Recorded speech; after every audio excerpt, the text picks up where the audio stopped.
जय श्री गणेश। नमस्कार, मैं आचार्य संजय द्विवेदी। मेरे समस्त प्रबुद्ध दर्शकों का मेरे चैनल पर हार्दिक स्वागत है। आप सभी को महाशिवरात्रि की हार्दिक शुभकामनाएं।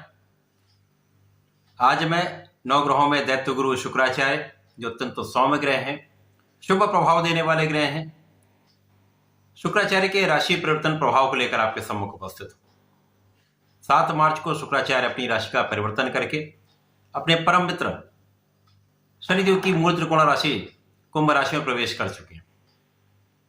अब जब भी किसी ग्रह का एक अनुकूल परिवर्तन होता है, चाहे वो स्वराशि हो, उच्च राशि हो अथवा मित्र की राशि हो, तो उस ग्रह का प्रभाव बढ़ जाता है।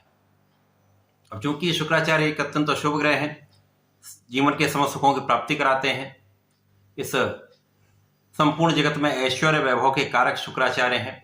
धन संपदा, भूमि, भवन, वाहन का लाभ शुक्राचार्य के द्वारा प्रदान होता है। किसी प्रकार से बड़ी इंडस्ट्री, बड़ी गाड़ियां, बड़ा भवन, इन सभी चीजों का कारकत्व शुक्राचार्य के पास है। भोग विलास के कारक भी शुक्राचार्य, संतान सुख के कारक, स्त्री सुख के कारक शुक्राचार्य। तो शुक्राचार्य इस जगत में संपूर्ण सुखों को प्रदान करने वाले, समस्त भौतिक सुख प्रदान करते हैं। तो शुक्राचार्य जब एक अनुकूल अवस्था में जाएंगे तो निश्चित रूप से समस्त राशियों के लिए एक विशेष परिवर्तन है। शनिदेव के साथ विशेष योग में होंगे जो लाभकारी होने वाला है। समस्त राशियों के लिए एक सकारात्मक परिणाम की प्राप्ति कराने वाला है।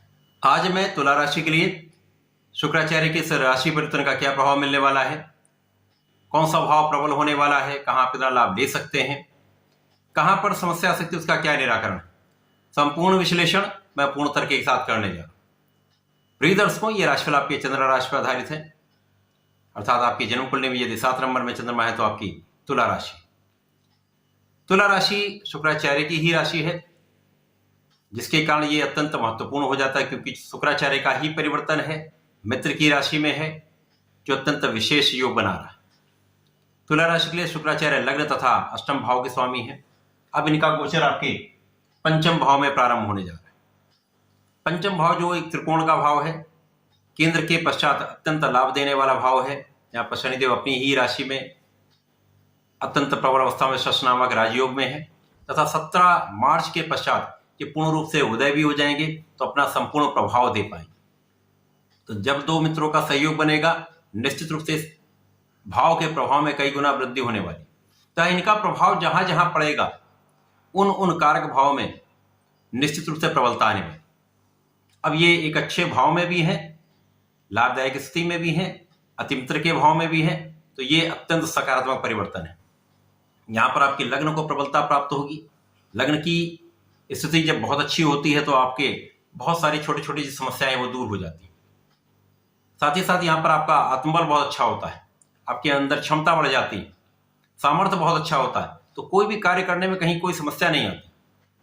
जो अवरोध आते हैं उनको भी आप पार कर लेते हैं, जो समस्याएं आती हैं उन पर भी आप पार पा लेते हैं। तो ये समय आपके लिए अत्यंत श्रेष्ठ है। लग्न की प्रबलता, लग्न में भी एक विशेष आकर्षण होगा, आपके अंदर एक आकर्षण का गुण आ जाएगा, आप बहुत प्रभावशाली भी रहने वाले। जब क्षमता बढ़ जाएगी आप बहुत प्रभावशाली होंगे। निश्चित रूप से समय में आपके कार्यक्षेत्र में प्रगति होगी। किसी प्रकार का आपका कार्यक्षेत्र हो, चाहे वो कोई प्रोफेशन हो, नौकरी हो अथवा व्यवसाय हो, सभी में प्रगति का अवसर आपको मिलने वाला है। जीवन में एक मोमेंटम आ जाए और ये आपके लिए अत्यंत श्रेष्ठ प्रभाव देने वाला है। इस समय में जीवन साथी के साथ जो कहीं ना कहीं एक समस्या आ रही थी, क्योंकि शनिदेव अकेले पंचम भाव में होकर सप्तम भाव को प्रभावित कर रहे थे, जिसके कारण आपसी सामंजस्य में समस्या आ रही थी, वो दूर हो जाएगी। इसके साथ ही साथ साझेदारी में एक अच्छा लाभ आप ले पाएंगे। परंतु यहां पर आपको आंख बंद कर किसी पर भरोसा नहीं करना चाहिए, चाहे वो पार्टनर हो अथवा आपके कार्यक्षेत्र में कोई भी हो। बिना सोचे समझे कोई बड़ा डिसीजन ना ले। विशेषतया कोई कानूनी समस्या है वहां पर आपको बहुत ध्यान देना। बाकी कहीं कोई समस्या नहीं है, यहाँ पर आपके लिए लाभ का योग बन रहा है। नौकरी में भी प्रगति होगी, व्यवसाय में भी प्रगति होगी, जिससे आप एक अच्छा धन अर्जन करने वाले। अब यहाँ पर सुखों का भाव भी प्रबल होगा, आपके सुख संपदा का भाव प्रबल होगा, आपके ऐश्वर्य वैभव में वृद्धि होगी। तुला राशि वैसे भी ऐश्वर्य की राशि है, वैभव की राशि, तो यहाँ पर निश्चित रूप से इस समय में आपके सुखों का भाव प्रबल होगा। माता पिता के सुख में भी वृद्धि होगी तथा यहाँ पर आप भूमि भवन वाहन का एक अच्छा लाभ प्राप्त करने वाले। संतान सुख में वृद्धि होगी, संतान का भाव भी अत्यंत बलवान रहने वाला, संतान से विशेष रूप से लाभ की वृद्धि का योग बनता है। जो आपका ज्ञान का क्षेत्र है वो विस्तृत हो जाएगा, शिक्षा ज्ञान में प्रगति होगी। यदि यहाँ पर आप प्रतियोगिता परीक्षा की तैयारी कर रहे हैं तो ये समय आपके लिए अत्यंत अनुकूल है। यहाँ पर आप प्रतियोगिता परीक्षा में सफलता भी प्राप्त करेंगे। जो विद्यार्थीगण इस समय परीक्षा दे रहे हैं उनमें भी अच्छे मार्क्स आने का पूरा पूरा योग बन रहा है, अच्छा रिजल्ट आएगा। इसके साथ ही साथ यहाँ पर लाभ की वृद्धि, जो आपके क्षेत्र है, चाहे वो धन का क्षेत्र हो, चाहे वो आपके कार्य का क्षेत्र हो, सभी से आपके लाभ की वृद्धि का योग बन रहा है। आपके विशेष ज्ञान में वृद्धि होगी। जो लोग उच्च शिक्षा प्राप्त कर रहे हैं उनके लिए अत्यंत शुभ योग है, आप बड़ी सफलता प्राप्त कर सकते हैं। तथा जो लोग रिसर्च के क्षेत्र में हैं विशेष रूप से उनके लिए बहुत अच्छा समय है।